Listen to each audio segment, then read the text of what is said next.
The Bond Company, Insurer, BlackRock, Inc. April 4, 2020 by Anna von Reitz. There's a lot of wild supposition going on about the status of the economy and the role of BlackRock, Inc., and on and on. There are even stories circulating that Trump somehow planned all of this to happen on his watch and that he is in cahoots with BlackRock and so on. Let's get this straight. The Bond Company, Insurer would have been there no matter who or which political party happened to be in power when the government corporations defaulted. It's not Trump's fault, nor was it part of his plan to be in this situation at this time. Okay. These are big business operations, both the U.S. Inc. and the USA, Inc. BlackRock is holding a lot of their bonds, and many of those bonds are euphemistically called labor bonds based on the presumption, false presumption, as it is, that you are a ward of the state and that your labor is pledged to support the government service corporation's debts. If true, that would make you a voluntary indentured servant of the British territorial state organization operating in your State of the Union, and this would have to be voluntary on your part, or it would be recognized as international crime. Remember the video I shared of the IRS commissioner asserting on camera and with a straight face that federal income taxes are 100% voluntary? They dolled this basic scheme up in 1937 by creating a municipal corporation franchise named after you. This entity is openly a slave. Municipal law and Noahide law are the only laws left on Earth that allow slavery, so they created a whole bunch of slave shell corporations for themselves, named them after you, and left you with the bill. And 4 members of Congress acting in the dark passed Noahide law as a law allowed by the Territorial Congress, and applied it to territorial U.S. citizens. So everyone is a slave now, according to them. The Pope simply claimed that you were pledged to do this by the Queen, who claimed that you were voluntarily indentured as a ward of the British territorial state, substituting itself for your actual state government. Step 1. Voluntary indentured servitude, the status of our military as U.S. citizens. Step 2. Involuntary enslavement as paupers, wards of the state, status created in Step 1 by the Queen, defined as municipal citizens of the United States, the status of the federal civil service employees.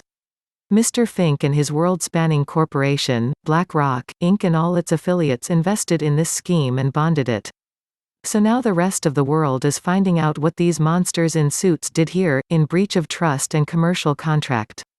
It's not plausible to think that the world's largest bondholder wouldn't know the whole shtick, front and back, but just to make it clear, Mr. Fink bought a fat pig sold to him by the shills in Washington, D.C., who are actually the responsibility of the Queen and the Pope.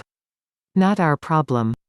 Oh, make no mistake, he knew he was engaged in securating living flesh. He knew that was absolutely forbidden under all law under the sun, except the Pontiff's municipal law, and the at the time no longer used Noahide law, which also has to be removed to end slavery. Larry Fink knew that we weren't all municipal employees.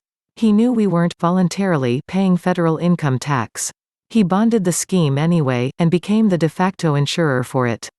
We, the gullible, trusting Americans, have been the marks in this fraud scheme for 160 years, and nobody expected us to wake up and say, WTF? But we did. So now Mr. Fink has been out and about trying to get people to sign up as shareholders and re-enslave themselves voluntarily. This activity on his part is what prompted my letter to him yesterday, reminding him that we are back on the land and that shady deceptive C-jurisdiction contracting processes are no longer allowed. The day before, I reminded him that his company and its affiliates are all chartered under the territorial state of Delaware and sheltering in the Delaware State Trust, all of which belongs to the actual state known simply as Delaware and the properly constituted Delaware Assembly, so he needs to talk to me and Annie McShane, the Delaware Assembly coordinator. The municipal government has been folded up like a tent in the night. Look around. See any state of state signs anymore? And as the municipal government leaves, the slaves are set free. This cracks it down to the level of the British territorial government and the presumption of our voluntary indentured servitude. And that's a crock, too. The plain fact of the matter is that they have acted as our federal subcontractors, employees, and they have usurped upon and bilked their employers to enrich themselves.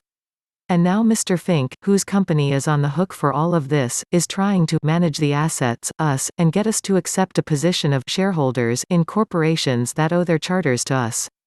If we were to do that and accept his assertion that we were shareholders and U.S. citizens, we would automatically be re-enslaved, only by the territorial government applying the Noahide laws, an eventuality already prepared for. But, in fact, and in all venues of the law, we already own all the corporations chartered under our auspices. No need for us to accept the much lesser position of individual shareholders and give our proxies to political lobbyists who are in fact working for foreign governments, so that they can make trouble and waste our substance with absolutely no accountability at all. Been there. Done that. The corporations chartered by our territorial minions all belong to us and to our states of the Union, and instead of illegally trying to tax our right to buy and sell whatever we want to buy or sell, the corporations are going to come to heel and pay their share for a change. Or they all get liquidated and their assets get nationalized. If they want to live in a paper world and play their paper games, they are welcome to do so, but, in the same token, everything they have built and everything they profit from, is subject to liquidation for cause. Corporations are allowed to exist for any lawful purpose, not any legal purpose, a blunt point that the lawyers and attorneys can grasp with no trouble at all.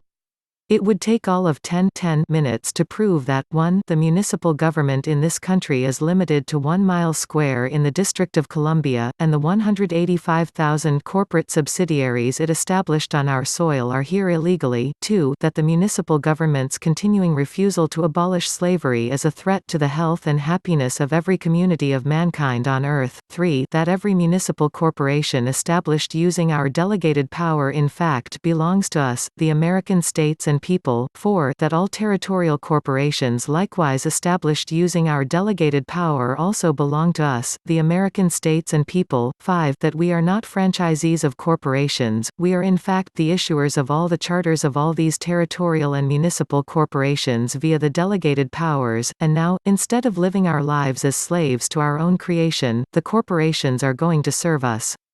Or we will pull their charters and nationalize and resell every single corporation that has functioned as an accomplice or collaborator or beneficiary of crime against the public interest. So, Mr. Fink, think carefully. GM, Raytheon, General Electric, IBM, Hewlett-Packard, Lockheed, Exxon, Elon Musk, SpaceX. Have you all got your thinking caps on? You owe your existence to our sovereign power. Without us, you don't have a corporation. Betray us, and you don't have a corporation. Do anything to harm the public interest at all, including the individual best interest of our people, and you don't have a corporation. Gone. Poof. Like a puff of smoke in a strong wind.